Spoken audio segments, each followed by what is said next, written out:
And Brian Jones is running against Joseph Roca in the race for California's 40th State Senate District. Election day less than a week away. As we keep telling you, things they are getting ugly in the race for San Diego City Council District 6.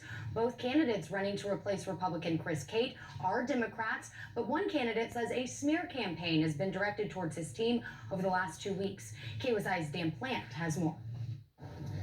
Yeah, good evening once again to both of you. We're in Mira Mesa, and we are talking about a very ugly city council race, or at least it is getting ugly with 6 days to go until Election Day.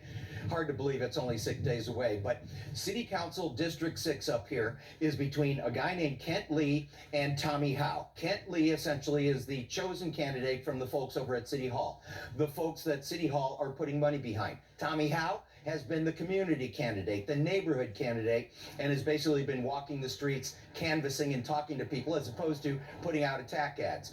Unfortunately, the attack ads are out. They are from the side of Kent Lee. They are aimed at Tommy Hough.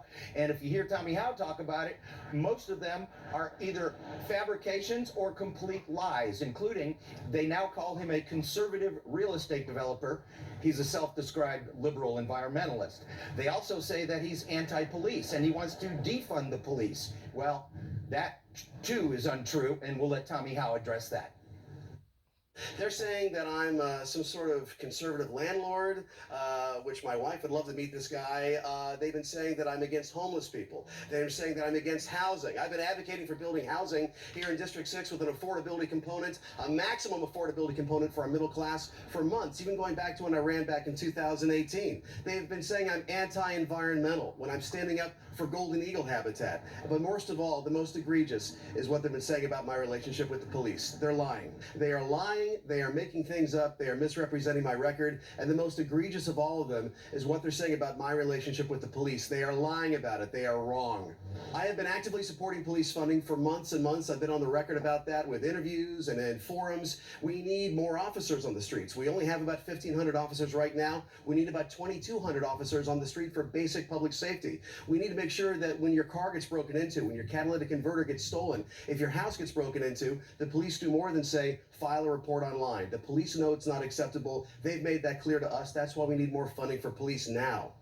It's really beyond compare. And there is clearly a status quo downtown. There is a developer downtown City Hall nexus, and they want to preserve that. And they don't want someone representing the middle class. They don't want someone representing middle class values. They don't want someone saying neighborhoods need to come first and developers don't get a blank check and get to run roughshod over community groups. That's why we're doing well. That's why we've got a really good shot at winning this race. And that's why downtown is fighting so hard, smearing me and saying anything they can, and especially lying about my position on the police. It's egregious. Yeah, so only 6 days to go, and obviously things are getting very, very ugly, and it appears to be that somebody down at City Hall is desperate. These attack ads, again, you don't see this kind of thing in local city council races like this usually, but these aren't usual times, are they? And these aren't usual people controlling the political situation, are they?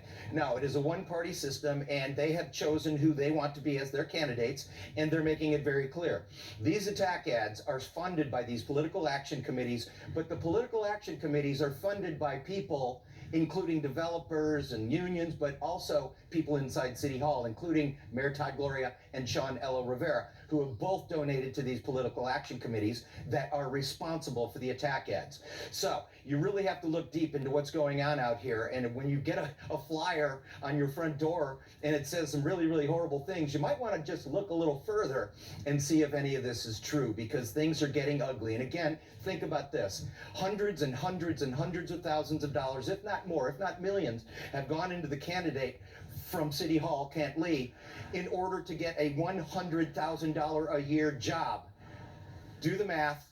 Is it really worth millions of dollars to get a $100,000 a year job unless that person is going to do exactly what you want them to do? And that appears to be what's happening out here in politics. There's chosen candidates and there's the outsiders. And apparently they have decided that Tommy Hough is the outsider and he is under attack.